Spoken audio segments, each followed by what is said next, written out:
I'll get to the reasons why you shouldn't buy this bike in a second.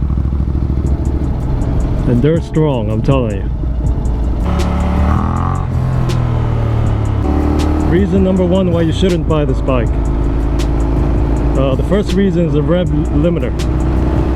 Okay, it's limited to 6,000 RPM.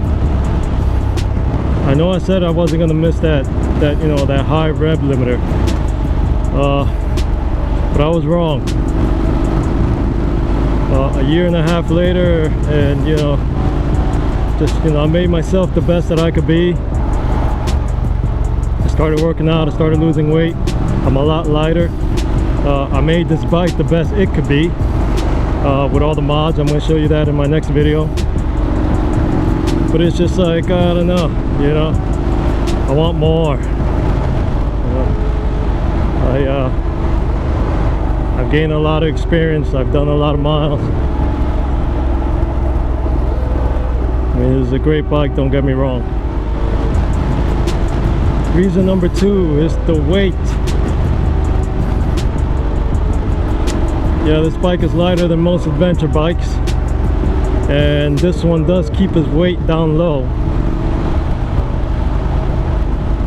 Unlike the DCT version, I have the manual version. The DCT version is a lot heavier. You can definitely feel the weight. It's a heavy bike. I mean, let's not kid ourselves. It's not a sports bike. A sports bike usually are sub 400. I mean, this is around 470, 480 wet.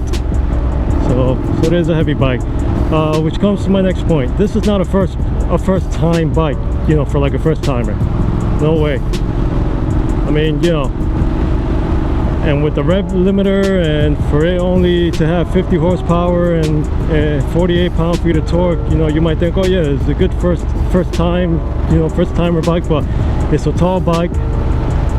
It's heavy. I mean, I'm 5'10" with a 30-inch inseam, and I'm on the balls of my foot, so I mean, I don't have a problem with that. I mean, I do have some experience with motorcycles. I had a Honda 929 a long time ago, you know, so I decided to get back to motorcycling, so I picked this one up mainly because of the price.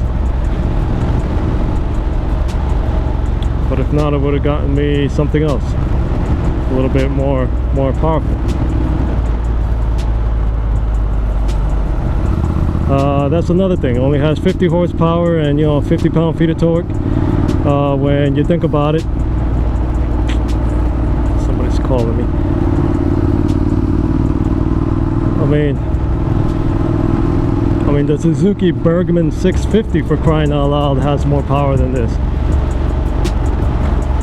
That has 60 horsepower and about the same amount of torque. You know, that's embarrassing. And that's a scooter.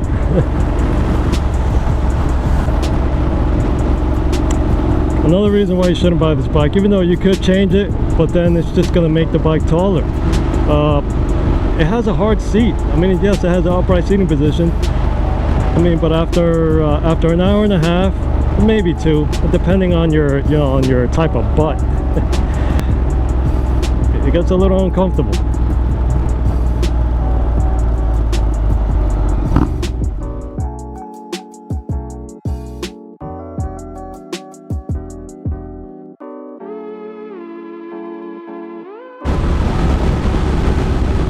Another reason why not to get this bike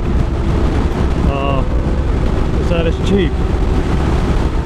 Yes, the price is very cheap, it's very low. I'm not talking about the fit and finish. The fit and finish and the reliability is great. It doesn't have ABS, and then you couple that it only has a single-sided disc brake on the front.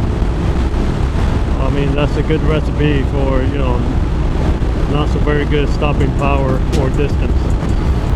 But it just doesn't have ABS, doesn't have traction control, doesn't have cruise control. It's missing a lot of safety features. So that's one reason why you shouldn't buy this bike. I'm gonna make an announcement right now. That is one of the reasons why I'm getting rid of this bike next month. I already put a deposit down on another bike. So the Nc700 is going bye-bye.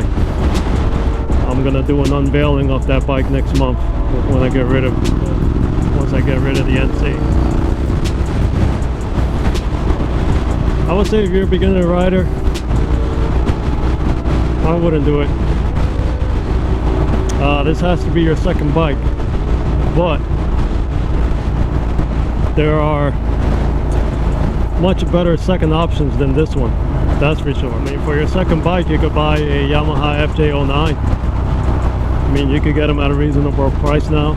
The only thing is that, you know, you're going to I mean, you're going to compromise in storage, but you could get the touring version, which has saddlebags, so you're not losing out on that. But I mean, you can't fit a full-size helmet in them.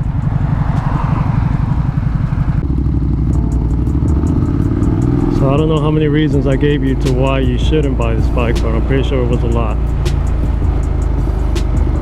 Don't get me wrong, this bike does everything well, but nothing exceptional. Doesn't overachieve in any way. It just achieves. Even though it's a good bike, it does everything well. It does everything you ask it to do, but it lacks a little bit of heart. It lacks a little bit of passion. It lacks the it factor. Something you really can't put your finger on, but you know it's supposed to be there, and it's just not. You know.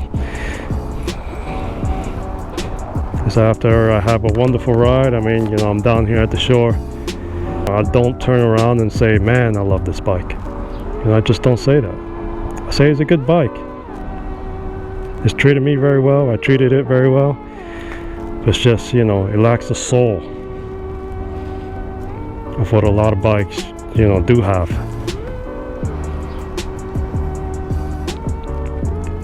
I mean, this bike is like a good butler. It does everything you ask it to do. You know, very generous, very kind, works his butt off, but he never gets in trouble. He's no fun. And that's the best way I could describe this bike. And that's why I'm getting rid of it. Yes, I'm gonna get myself another bike. I'm gonna have some compromises, but it's the right choice. I'm gonna give you guys a hint. You could guess down on the comments. My next bike, I'm not gonna say exactly what it is, but I'll let you guys try to guess what it is. I'm gonna give you a hint. So let's see what I could do. Okay, the next bike has 3.5 times the power of this one and double the torque.